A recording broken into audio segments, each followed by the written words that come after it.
Jyoti Vidya Niketan ISC സ്കൂളിൽ 9ാം ക്ലാസ്സിൽ പഠിക്കുന്നു. ഞാനിപ്പോൾ നിങ്ങളുടെ മുമ്പിൽ നിൽക്കുന്നത് സ്റ്റുഡൻറ് കൗൺസിലിൻ്റെ ഒരു അംഗം എന്ന നിലയിലും ഞങ്ങളുടെ വിദ്യാർത്ഥികളെ എല്ലാം പ്രതിനിധീകരിച്ചുമാണ്. ഒരു ദിവസം തുലാമഴയ്ക്ക് ശേഷം ഞാൻ വീട്ടിലേക്ക് നടക്കുകയായിരുന്നു. മഴയെല്ലാം കഴിഞ്ഞ് പ്രകൃതി സുന്ദരിയായിരുന്നു.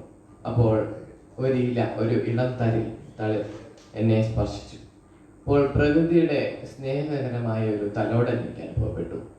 പണ്ടൊരു കാലത്ത് കുറച്ച് നാളുകൾക്ക് മുമ്പ് നാം പ്രകൃതിക്ക് അത് നൽകിയിരുന്നു. പക്ഷെ ഇപ്പോൾ അത് നഷ്ടപ്പെട്ടിരിക്കുകയാണ്. ആ നിർവ്യാജവും വ്യവസ്ഥാരഹിതവുമായ സ്നേഹം അത് നമുക്ക് പ്രകൃതിക്ക് കൊടുക്കാൻ സാധിക്കാതെ പോകുന്നു. പ്രകൃതിയുമായി സഹവസിക്കാൻ കഴിയാതെ പോകുന്നു. പ്രകൃതിയെ നാം മലിനീകരിക്കുന്നു. മൂഢന്മാരായവരെ പോലെ നമ്മുടെ ഭാവിയായ നമ്മുടെ പ്രപഞ്ചത്തെയും പ്രകൃതിയെ നാം നശിപ്പിച്ചുകൊണ്ടിരിക്കുകയാണ്. ഇതിൽ ഏറ്റവും പ്രധാനപ്പെട്ട പങ്ക് വഹിക്കുന്ന ഒരു വസ്തുവാണ് പ്ലാസ്റ്റിക് മലിനീകരണം. ആഗോളമായി എല്ലാവരും തന്നെ അഭിമുഖീകരിക്കുന്ന ഒരു പ്രധാനപ്പെട്ട പ്രശ്നമാണ്. അപ്പോൾ ഇതിനെക്കുറിച്ചാണ് ഇതിനെതിരെയുള്ള ഒരു പ്രതിഷേധമാണ് ഞങ്ങളുടെ കരുതൽ 2023 എക്സിബിഷൻ. പ്രകൃതിയെ എങ്ങനെ നമുക്ക് സ്നേഹിക്കാമെന്നും പ്രകൃതിയിലെ പ്ലാസ്റ്റിക് മലിനീകരണത്തെ എങ്ങനെ നേരിടാമെന്നും നാം ഇതിലൂടെ അവതരിപ്പിക്കാൻ ശ്രമിക്കുന്നു. പ്രധാനമായും ഞങ്ങൾ ഇതിനുള്ള പരിഹാരങ്ങളാണ് നിർദ്ദേശിക്കുന്നത്. പ്രശസ്ത ഇംഗ്ലീഷ് നാടകകൃത്ത് ഷേക്സ്പിയർ പറഞ്ഞതുപോലെ, നമ്മുടെ ഭാവി നക്ഷത്രങ്ങളുടെ കയ്യിലല്ല, നമ്മുടെ കയ്യിലാണ്. നാം എന്തായി തീരണമെന്നും നാം പ്രകൃതിയെ എങ്ങനെ മാറ്റിമറിക്കണമെന്നും തീരുമാനിക്കേണ്ടത് നാമാണ്. നാം പ്രകൃതിയെ മലിനീകരിക്കേണ്ട, അതിനെ നശിപ്പിക്കേണ്ട ഒരു തീരുമാനം നാം എടുക്കണം. ഇന്ന് അത് എടുത്തില്ലെങ്കിൽ നാളെ അത് വലിയ വിനാശങ്ങളിലേക്ക് പ്രകൃതി എത്തിക്കാം. ഞങ്ങൾ ഇത് നടത്താൻ ഉദ്ദേശിക്കുന്നത് നവംബർ 2-3 തീയതികളിലാണ്. ബഹുമാനപ്പെട്ട Changanassery MLA job Michael sir ഞങ്ങളുടെ പരിപാടി ഉദ്ഘാടനം ചെയ്യാമെന്നും അതിന് എല്ലാ പിന്തുണകളും നൽകാമെന്നും ഞങ്ങൾക്ക് വാഗ്ദാനം ചെയ്തു. അപ്പോൾ ഞങ്ങൾ ഈ പ്രശ്നത്തിൽ ഈ അധ്യയന വർഷം ആരംഭിച്ചപ്പോൾ തന്നെ തീരുമാനിച്ചിരുന്നു ഇങ്ങനെയൊരു എന്തെങ്കിലും പുതിയൊരു വിഷയത്തെ കുറിച്ച് ഒരു എക്സിബിഷൻ നടത്തണമെന്ന്.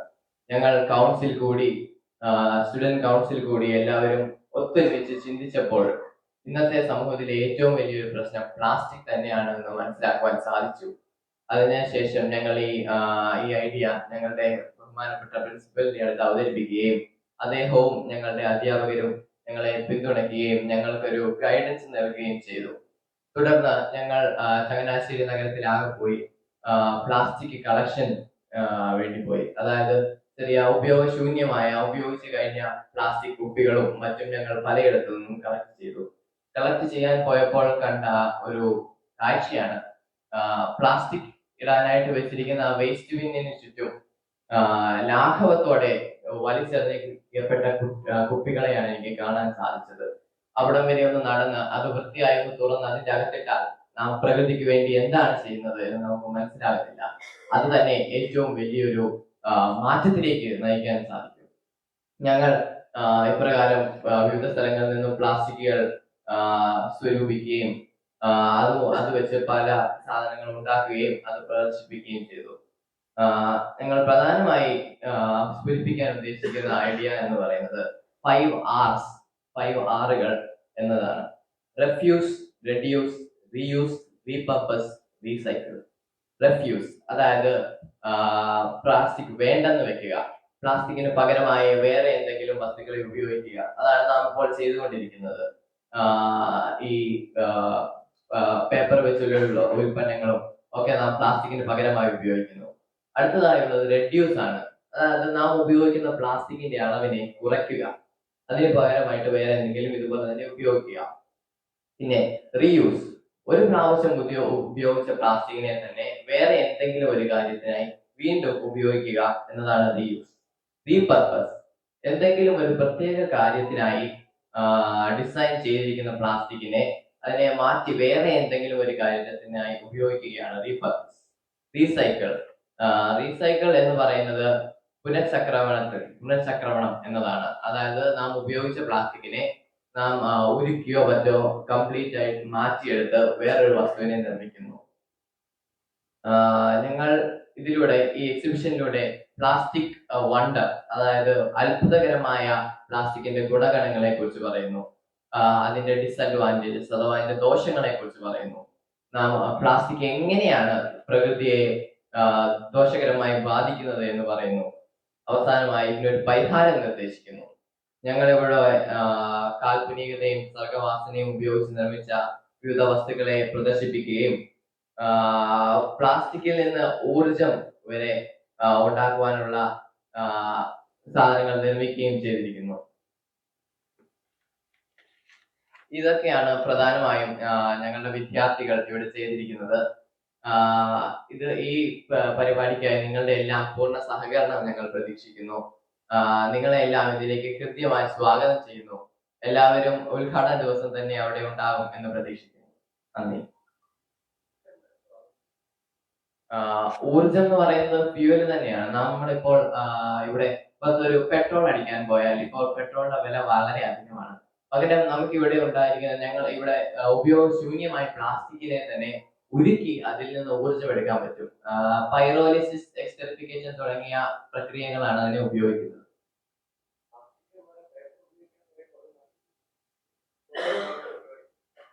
പ്രകൃതിക്ക് ദോഷകരമാണെങ്കിലും പ്ലാസ്റ്റിക് എത്രത്തോളം പ്ലാസ്റ്റിക്കിന്റെ ദോഷത്തോളം അത് വരുന്നില്ല എന്നതാണ്.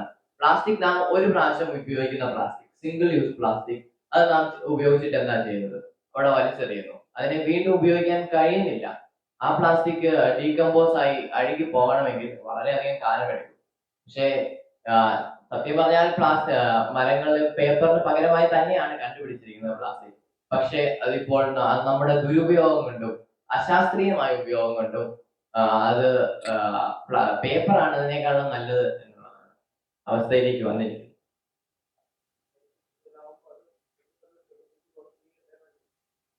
അതായത് ഏറ്റവും അധികം പ്ലാസ്റ്റിക് ദോഷം ചെയ്യുന്ന അത്രയും ഒരിക്കലും അതിന് ദോഷകരമാകാൻ സാധിക്കുകയില്ല.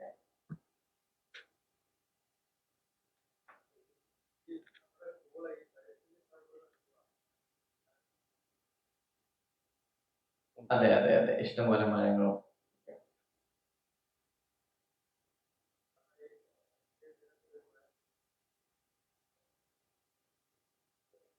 അപ്രകാരമാണ്. വളരെ വലിയ മരങ്ങൾ തന്നെയാണ്.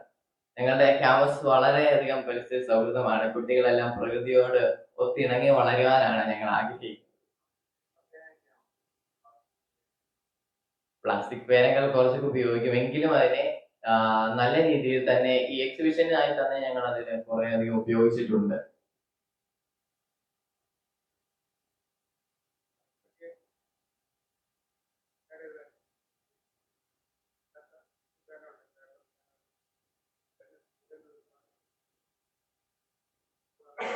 സ്കൂളിൽ ഉത്പാദിപ്പിക്കാനുള്ള ശ്രമം ഞങ്ങൾ നടത്തുന്നുണ്ട്. അതായത് സ്കൂളിലെ അവിടെ ചുറ്റുമുള്ള കടകളിൽ അത് നൽകുവാനുള്ള ഒരു ശ്രമം ഞങ്ങൾ ആരംഭിക്കാൻ ഉദ്ദേശിക്കുന്നു.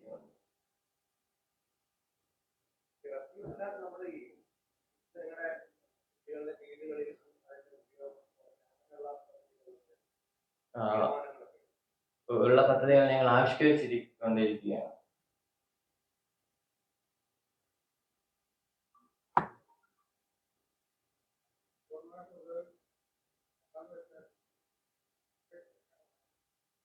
പ്ലാസ്റ്റിക്കിനെ ഞങ്ങൾ പൂർണ്ണമായും വേണ്ടാന്ന് വെക്കാനല്ല പറയുന്നത്. പകരം ഞങ്ങൾ അതിനെ നന്നായി പൂർണ്ണ തോതിൽ ഉപയോഗിക്കുക, അതിനെക്കുറിച്ച് അവബോധിപ്പിക്കാനാണ് ഞങ്ങൾ ശ്രമിക്കുന്നത്. അല്ലാതെ പൂർണ്ണമായും വേണ്ട എന്ന് വെക്കാനല്ല ഞങ്ങൾ.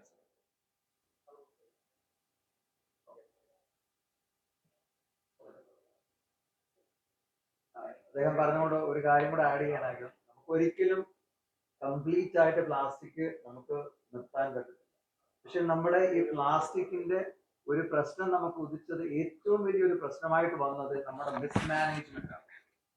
നമ്മൾ ഉപയോഗിക്കുന്ന പ്ലാസ്റ്റിക്കിനെ നമുക്ക് എങ്ങനെ പ്രോപ്പറായിട്ട് ഡിസ്പോസ് ചെയ്യാം എന്ന് നമുക്കറിയാം. ഇപ്പൊ ഇദ്ദേഹം പറഞ്ഞ പോലെ ഡസ്റ്റ്ബിന്നിനകത്ത് ഇടേണ്ട സാധനമാണെന്ന് നമുക്കറിയാം. പക്ഷെങ്കിൽ അത് നമ്മൾ ചെയ്യുന്നില്ല. അപ്പൊ അങ്ങനെ ഒരു മിസ്മാനേജ്മെന്റ് കൊണ്ട്, കാരണം ഈ പ്ലാസ്റ്റിക്കിന്റെ ഡിസ്കവറി എന്ന് പറയുന്ന one of the major discovery ആയിരുന്നു ഒരു സമയത്ത്. ഏറ്റവും നല്ലൊരു ഡിസ്കവറി ആയിട്ട് നമ്മൾ കണ്ടത്. പക്ഷെ ഇന്ന് അതിനെ നമ്മൾ ഏറ്റവും വേസ്റ്റ് ഫോമിലാണ് നമുക്ക് ട്രീറ്റ് ചെയ്യേണ്ടി വരുന്നത്. കാരണം എന്താണ്? അന്ന് നമ്മൾ ആ സമയം കിട്ടിയപ്പോൾ മുതലുള്ള സമയത്ത് നമ്മൾ അതിനെ കൂടുതലായിട്ട് ഓവർ എക്സ്പ്ലോയിറ്റ് ചെയ്യാൻ ശ്രമിച്ചു. അതുകൊണ്ട് അതിനെ പ്രോപ്പർ മാനേജ്മെന്റ് ചെയ്യാത്തത് കൊണ്ട് ഇന്ന് നമുക്ക് ഈ ഒരു സിറ്റുവേഷൻ വന്നു. കാരണം നമ്മുടെ റിവേഴ്സിലും അല്ലെങ്കിൽ നദിയിലും മറ്റുള്ളവർക്ക് നോക്കിക്കഴിഞ്ഞു കഴിഞ്ഞാൽ ഇഷ്ടംപോലെ പ്ലാസ്റ്റിക്സ് ആണ് നമുക്ക് കാണാൻ പറ്റുന്നത്. അപ്പൊ അതിന്റെ പ്രോപ്പർ യൂസേജ് അല്ലാത്തത് കൊണ്ടാണ്, മാനേജ്മെന്റ് നടത്താത്തത് കൊണ്ടാണ് ഈ ഒരു സിറ്റുവേഷൻ. നമുക്ക് പ്ലാസ്റ്റിക് ഒരു ആശുപത്രിയിൽ ചെന്ന് കഴിഞ്ഞാലും ഒരു ഇൻസ്ട്രുമെന്റ് ഉണ്ടാക്കിയിരിക്കുന്ന പ്ലാസ്റ്റിക്കും ഉണ്ട്, അല്ലേ? ഒരു സിറിഞ്ച് ഉണ്ടെങ്കിലും പ്ലാസ്റ്റിക്കും ഉണ്ട്. അപ്പൊ നമുക്ക് അങ്ങനെ ടോട്ടലി അവോയ്ഡ് ചെയ്യാൻ പറ്റത്തില്ല. പക്ഷെ നമുക്ക് അതിനെ എങ്ങനെ പ്രോപ്പറായിട്ട് യൂസ് ചെയ്തിട്ട് ഈ മലിനീകരണം കുറയ്ക്കാമെന്നുള്ളത് നമുക്ക് പറയാം. അത്രയാണ് ഉദ്ദേശിച്ചത്. ഏത് എന്തോ ഊർജ ഉൽപാദനം എന്ന് ഉദ്ദേശിക്കുന്നത് plastics are made up of hydro carbon. Plastic ഒരു ഹൈഡ്രോ കാർബൺ ആണ്. അപ്പൊ നമ്മൾ അതിനെ ഒരു പരിധി കഴിയുമ്പോൾ ഹീറ്റ് ചെയ്യുമ്പോൾ ഈ hydro carbon will change itself into liquid form. ആ ലിക്വിഡ് ഫോമിൽ വരുമ്പോൾ അതിനെ നമ്മൾ കണ്ടൻസ് ചെയ്ത് എടുക്കുന്നതാണ് ബയോഡീസൽ എന്ന് പറയുന്നത്. പല ഏരിയയിലും അത് യൂസ് ചെയ്യുന്നുണ്ട്. പക്ഷെങ്കിൽ ചോദിക്കുമ്പോൾ പറയും ബയോഡീസൽ നമ്മളിപ്പോ ഫുൾ ഫ്ലെഡ്ജ് യൂസ് ചെയ്യുന്നുണ്ടോ എന്ന് ചോദിക്കും. ഇല്ല, അതിനകത്ത് പല വേറെ പ്രശ്നങ്ങളുണ്ട്. പക്ഷെ പല രാജ്യങ്ങളും അവിടുത്തെ വണ്ടി അല്ലെങ്കിൽ എൻജിൻസും അതിനും അഡാപ്റ്റ് ചെയ്യത്തക്ക രീതിയിൽ അതിനെ മോഡിഫൈ ചെയ്ത് ഏറ്റവും കൂടുതൽ ഈ സാധനം യൂസ് ചെയ്യത്തക്ക രീതിയിലാണ് അതിനെ കൊണ്ടുവരാൻ ശ്രമിക്കുന്നത്. അപ്പം അതിൽ നമ്മൾ ഇവർക്ക് സാധാരണ നമ്മൾ കൊച്ചു കുഞ്ഞുങ്ങളിൽ നിന്നുള്ള അവയർനെസ്, കുട്ടികളിൽ നിന്ന് അവയർനെസ് കൊടുത്തെങ്കിൽ മാത്രമേ നാളെ ഒരു സമയത്ത് ഇങ്ങനെ ഒരു സംഭവം ഉണ്ടെന്ന് പോലും അവർക്ക് മനസ്സിലാക്കാൻ പറ്റുള്ളൂ. So we are starting a small thing from our part. ഞങ്ങളുടെ കയ്യിൽ നിന്നൊരു ചെറിയൊരു ഹെൽപ്പ് അല്ലെങ്കിൽ ഒരു അവയർനെസ് എന്ന രീതിയിലാണ് നമ്മൾ ഇതിനെ ഈ കുട്ടികളുടെ ത്രൂ മറ്റുള്ളവർക്ക് നമുക്ക് പറഞ്ഞു കൊടുക്കുന്നത്. നമ്മൾ പല സ്കൂളുകളെ ഇൻവൈറ്റ് ചെയ്തിട്ടുണ്ട്, വന്ന് കാണുകയും അവർക്കും ഇതൊരു പ്രചോദനവും അവരുടെ തലത്തിൽ നിന്ന് ഒരു ഹെൽപ്പുമായിട്ട് മാറാൻ വേണ്ടിയാണ് നമ്മൾ ശ്രമിക്കുന്നത്.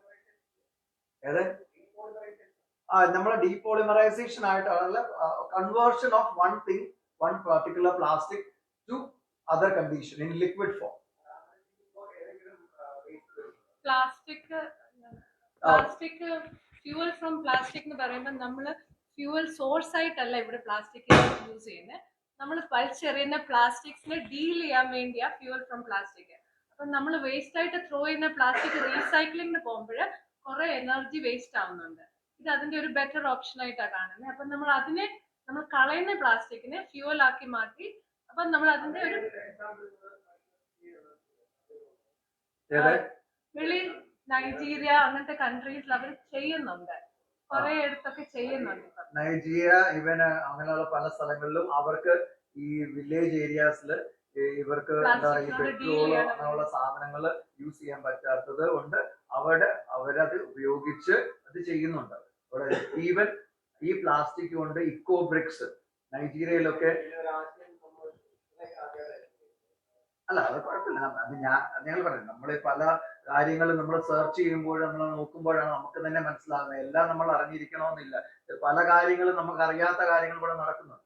പക്ഷെങ്കിൽ ഇക്കോ ബ്രിക്സ് എന്ന് പറഞ്ഞാൽ ഈ പ്ലാസ്റ്റിക്കിനെ ഉരുക്കി തന്നെ സിമെന്റും അല്ലെങ്കിൽ കൂടെ മിക്സ് ചെയ്ത് എന്ന് പറഞ്ഞാൽ സിമെന്റും മണ്ണും മിക്സ് ചെയ്യുന്നപ്പോൾ യൂസ് ചെയ്യുന്നില്ല, 1% വരെ നമുക്ക് ആ മണ്ണിന്റെയും ഇതിന്റെയും പെർസെന്റേജ് കുറച്ച്. നമ്മൾ പറഞ്ഞ കഴിഞ്ഞ ദിവസങ്ങളിലൊക്കെ നമ്മുടെ ഇവിടെയൊക്കെ ഈ റോഡില് പ്ലാസ്റ്റിക് കൊണ്ട് ടാർ ചെയ്യുന്ന, അതെന്നാൽ കംപ്ലീറ്റ് പ്ലാസ്റ്റിക് അല്ല, അവരൊരു മിക്സറാണ്.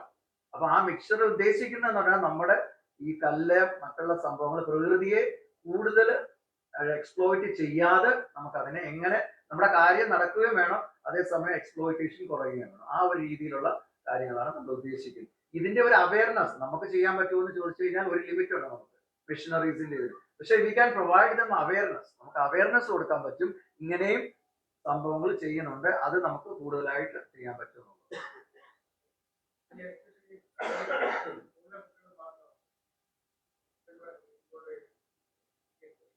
നമ്മുടെ സ്കൂളിലെ കുട്ടികളാണ് ഇതിന്റെ എക്സിബിഷൻ ചെയ്യുന്നത്. നമ്മൾ വേറുള്ള സ്കൂളിൽ പോയി കുട്ടികളെ ഇൻവൈറ്റ് ചെയ്തിട്ടുണ്ട്. നമ്മുടെ എക്സിബിഷൻ വന്ന് കാണുകയും അതിനെ കുറിച്ചുള്ള ഇൻഫർമേഷൻ കളക്ട് ചെയ്യുകയും ചെയ്യാനായിട്ട് നമ്മൾ 24 സ്കൂളുകളിൽ ഇൻവൈറ്റ് ചെയ്തിട്ടുണ്ട്.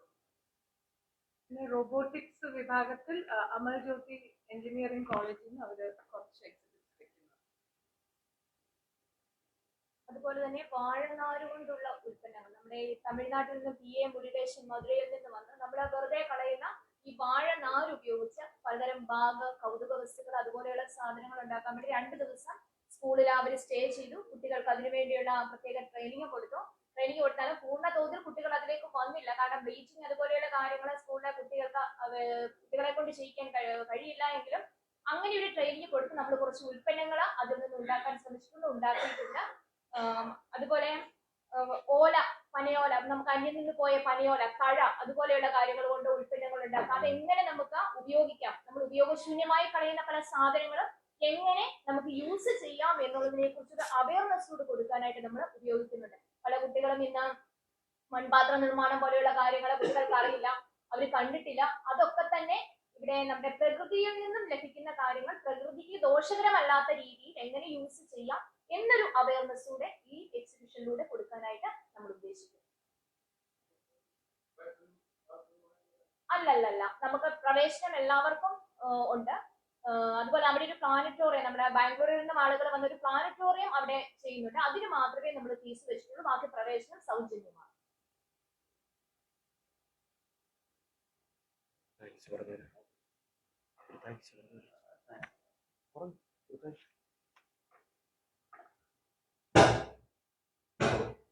ഇപ്പോൾ ഞങ്ങളുടെ സ്കൂൾ ഒരുക്കുന്ന എക്സിബിഷനെ കുറിച്ച് അറിയാനായി, അതിനെക്കുറിച്ച് പറയാനായി ഞങ്ങൾക്ക് എല്ലാവരും അവസരം തന്നതിനും അതിനെക്കുറിച്ച് സമൂഹത്തിൽ ഒരു പ്ലാസ്റ്റിക്കിനെ കുറിച്ച് അവബോധം ഉണ്ടാക്കുവാൻ ഞങ്ങളുടെ ശ്രമത്തെ പ്രോത്സാഹിപ്പിക്കുന്നതിനും എല്ലാവർക്കും നന്ദി.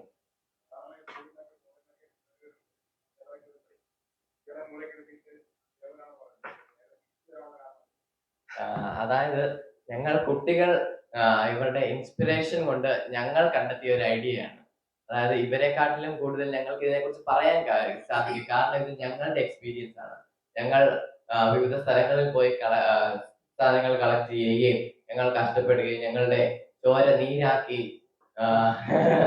അപ്രകാരം അത് തന്നെയാണ് ഞങ്ങൾ കുറെ നാളായി കിടന്ന് കഷ്ടപ്പെടുകയാണ്. നമ്മുടെ ഭാവിയുടെ തലമുറയെ വാർത്തെടുക്കേണ്ടതാണല്ലോ. ഭാവി തലമുറയെ വാർത്തെടുക്കേണ്ടത് അധ്യാപകരുടെ ധർമ്മമാണ്. അപ്പൊ നമ്മള് കുട്ടികൾക്ക് വേണ്ടി കൈമാറി കൊടുക്കും, നമ്മൾ പുറകിൽ നിന്ന് സപ്പോർട്ട് ചെയ്യുന്നതുമാണ്. അവരുടെ ആശയമാണല്ലോ മുമ്പിൽ നിൽക്കുന്നത്, നമ്മുടെ അല്ലല്ലോ. നമ്മുടെയൊക്കെ ഏകദേശം ഒരു സാച്ചുറേഷൻ ആയി. സത്യത്തിൽ അവരുടെ ഭാഗത്തുനിന്ന് വന്ന ഒരു ചിന്ത തന്നെയാണ്.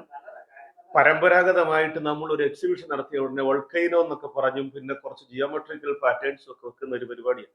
അപ്പൊ അത് ഞങ്ങൾ അധ്യാപകരുടെ ഭാഗത്തുനിന്ന് അത് വേണ്ട മക്കളെ, നിങ്ങളൊരാശയം ചിന്തിച്ചിട്ട് വാ എന്ന് പറഞ്ഞു. അങ്ങനെയാണ് അവർ പ്ലാസ്റ്റിക്കുമായിട്ട് ബന്ധപ്പെട്ടു. ഇപ്പോൾ 2 മാസമായിട്ട് അവർ പല മോഡൽസ് പ്ലാസ്റ്റിക് ബോട്ടിൽസ്, എനിക്ക് തോന്നുന്നു ചെത്തിപ്പുഴ, ചങ്ങനാശ്ശേരിയിലുള്ള പല ഹോട്ടൽസിന്റെയും അതുപോലെ കേറ്ററിംഗ് ഡിപ്പാർട്ട്മെന്റിന്റെ ഒക്കെ പ്ലാസ്റ്റിക്കുകൾ 7,000-8,000 പ്ലാസ്റ്റിക് ബോട്ടിൽസ് ഡിഫറെന്റ് കളേഴ്സിലുള്ളത് കൊണ്ടുവന്ന് ഇവർ അതിന്റെ മെറ്റീരിയൽസ് പലതും ഉണ്ടാക്കിയിട്ടുണ്ട്. അപ്പൊ അദ്ദേഹമാണ് അതിന്റെ ലീഡർ.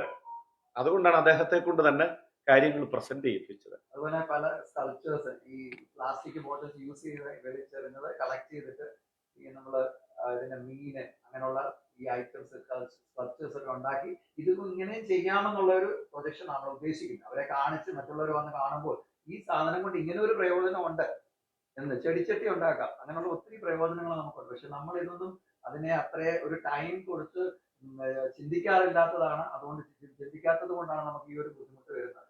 കാര്യം. Okay, thank you very much.